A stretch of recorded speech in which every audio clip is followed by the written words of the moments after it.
Magandang araw mga kaibigan.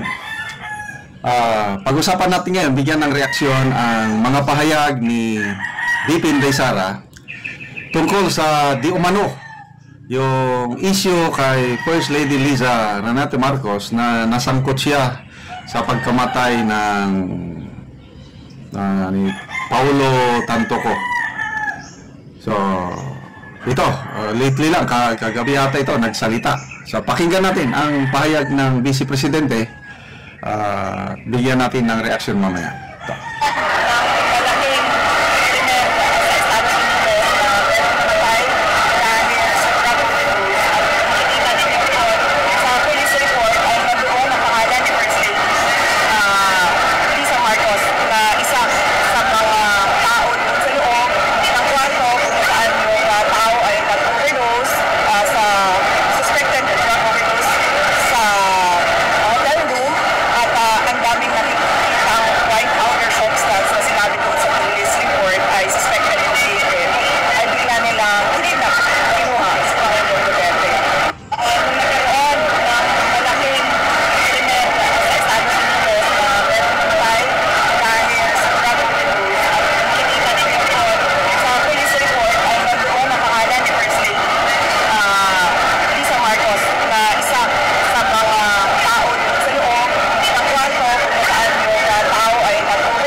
So yun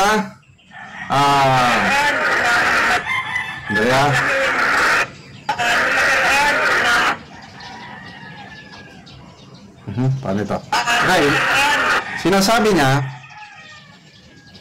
police report. So, kung police report, talaga, it's documented.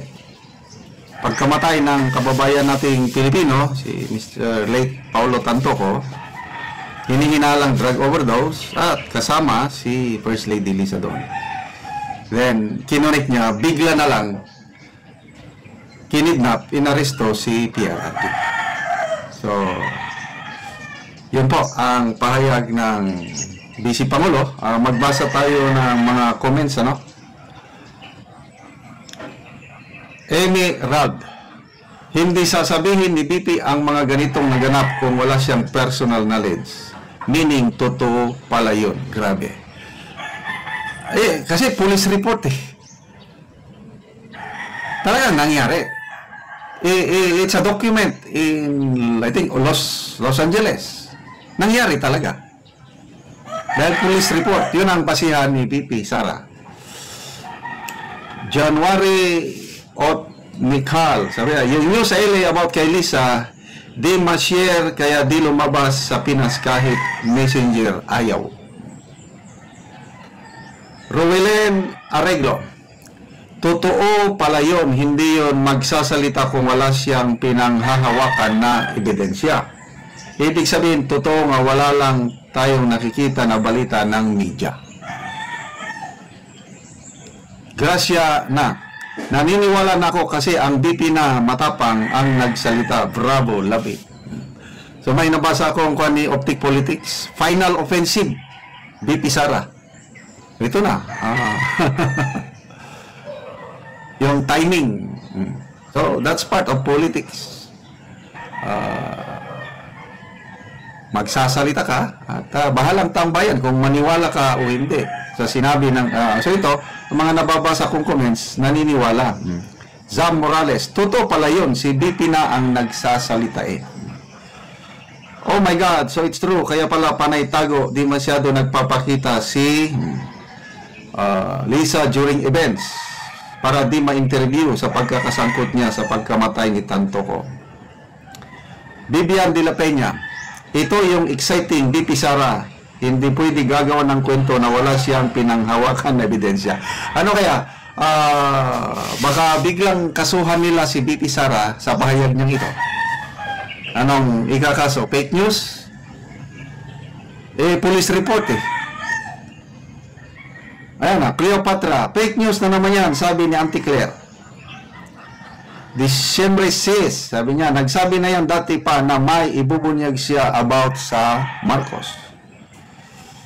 Albilo Espirito, demanda nyo ng libel ang BP.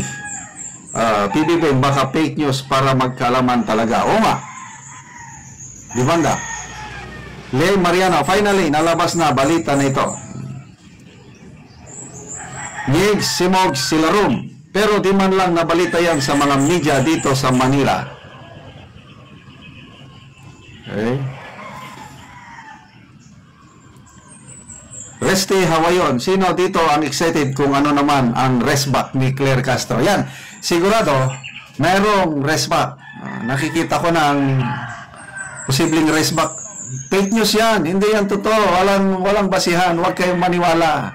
Yan ang, sa akin lang talagang ibrabra niya na fake news. Bonnie Lorenda, hawak ni Tambaloy ang mainstream media kaya hindi talaga ilalabas yan. Marami ang nakakalam yan. Rowelen Arreglo, Madam Claire, pasok!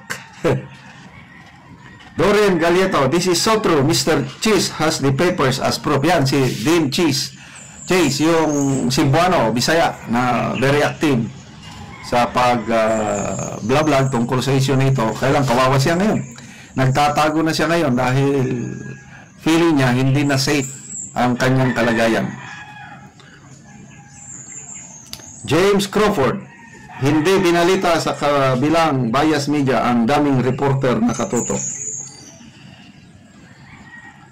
Isla John Dam, sabi niya, oh my God, lumabas na nga ang katotohanan.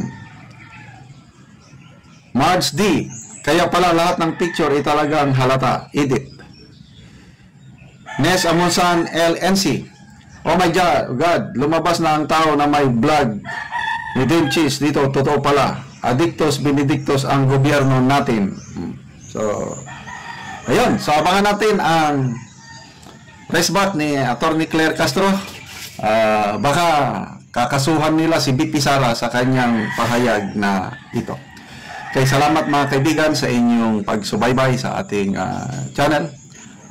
Nakakatulong kayo ng malaki sa tribong Talandig ng Bukidnon dahil ang sweldo natin sa channel ito, namimigay tayo ng mga yero at pako para ma-repair ang mga sira-sirang bahay.